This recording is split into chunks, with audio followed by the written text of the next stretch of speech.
The Pixel 9 Pro Fold is a strong follow-up to Google's fast foldable phone with a huge 8-inch display, slim design, and longer battery life. But the weaker software and camera improvements make it a tough sell at $1799 especially when compared to rival devices like the OnePlus Open. Google's first stab at a foldable phone with the Pixel Fold wasn't quite a home run, but it at least gave consumers another option beside Samsung's foldables. With the Pixel Fold successor, however, there's a lot more pressure because the new Pixel 9 Pro Fold competes against breakout devices like the OnePlus Open as well as the recently released Galaxy Z Fold 6.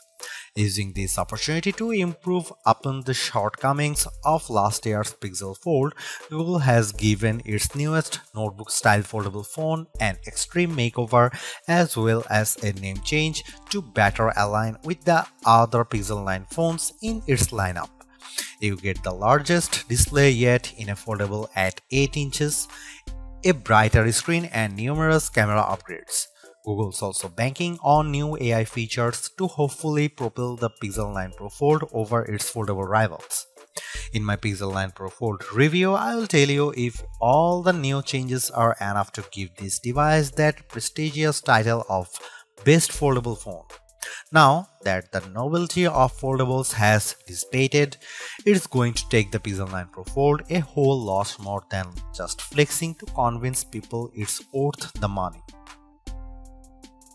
Google Pixel 9 Pro Fold pre-orders are available right now and it will go on sale starting on September 4 in just two plain colors, Obsidian and Porcelain. I wish that Google offered at least a third color option just to give people something else to consider, even if there are several brightly colored Pixel 9 Pro Fold cases available for this device. I also think it's a tough position with the Pixel 9 Pro Fold's base starting price of $1799 with 256GB of storage. While that's easier to swallow than the outrageous $1899 cost of the Galaxy Z Fold 6 in the US, it's nowhere close to the OnePlus Open's lower cost of $1699, which is made better with sales and trade-in offers that get the price down to as low as $1399. It's also worth noting that the OnePlus Open comes with a whopping 512GB of storage with the base model, making it tougher to justify the Pixel 9 Pro Fold's value. Almost instantly the moment I first saw it, I thought to myself that this should have been the original design for the Pixel Fold. I am struck by the improvements, specifically by the new aspect ratio, sturdier hinge design, subtle crease, and the smaller bezels around the main display. There is also the new camera arrangement on the back, which ditches the horizontal bar in favor of a rectangular cutout. Even more impressive is just the overall solid construction of the Pixel 9 Pro Fold, which was one of the criticisms I had about the original Pixel Fold. It didn't feel as polished, so I'm ecstatic that it feels much more substantial. It's also one of the skinniest and lightest foldables around at just 0.2 inches unfolded and 0.4 inches folded, while tipping the scales at a modest 9.1 ounces. Everything about the design of the Pixel Fold 9 Pro is fantastic, including its IPX8 rating, but it is still shy of matching the stylish looks and incredible construction of the OnePlus Open.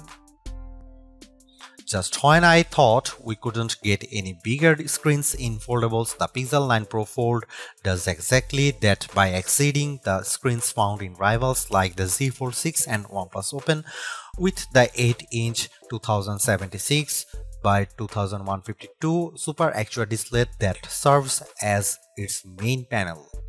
The OLED-based screen looks stunning, crisp, and detailed like it should for its price. I much prefer its size this time around thanks mainly to how the Pixel 9 Pro Fold's outer 6.3-inch actual display sports a 20:9 aspect ratio, which makes the inner screen more square when unfolded. Due to this, apps fits better when they are running side by side on the inner screen. But what's most compelling about the new display is that it leaps and bounds brighter than its predecessors. In our benchmark testing, the 8-inch Super Actual display hits a peak brightness of 2319 nits, more than double the Pixel Fold's brightness, which is an impressive amount. Sure, it doesn't quite reach Google's claim of 2700 nits, but it's close. As a result, I am able to see the screen much more easily on a sunny day than any other notebook-style foldable out there. Honestly, it's a visual treat to the eyes whenever I play a 4K HDR clip on YouTube because it's accompanied by rich colors and wide viewing angles. There is simply no other foldable with a brighter screen than the Pixel 9 Pro Fold, and for that I need to give Google credit here because it's very rare that our testing gets close to a phone maker's rating. For a foldable phone, Google doesn't skimp out on the cameras with the Pixel 9 Pro Fold. On paper, the specs seem all too familiar: a 48MP main camera, 10.5MP ultra-wide, 10.8MP telephoto with 5x optical zoom, and a 10MP selfie shooter. However, there are some minor differences related to their aperture and field of views that benefits the Pixel 9 Pro Fold. In addition to a robust camera system, I really enjoy the Pixel Camera app because of the shooting modes it offers. New this year is the introduction of the Mode You Look feature, which displays these animated cartoons on the cover screen to attract the attention of kids and keep them looking at the camera long enough to get a decent shot. I tried it on my young nieces and nephew with great effect. Other camera features new this year include a revamped panorama mode and the Add Me feature that uses augmented reality and AI that allows the photographer taking the photo to be part of the photo later on. I have tested this as well, and the guidance it tells me with the help of AR ensures the photos framed perfectly. Here are some camera samples of Google Pixel 9 Pro Fold.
Seriously, this is exactly what the original Google Fold should have been from the start, because the Pixel 9 Pro Fold is much more polished in every way. Its new redesign makes it look and feel like a more modern foldable, but I was expecting so much more to justify at $1,799 cost. All of the new AI features certainly elevate its worth, but it would have been much more satisfying to see it getting more exclusive features just to give it a bit of distinction over the slate Pixel 9 Pro models. I am also disappointed that the camera upgrades are minimal at best and how the overall software experience doesn't change all the much functionality. Google addresses many of the shortcomings of the original, but the bar has been set higher by other foldables like the OnePlus Open and Samsung Galaxy Z Fold 6. Needless to say, it's much better than its predecessor, but it still comes up short of matching the value that its contemporaries offer.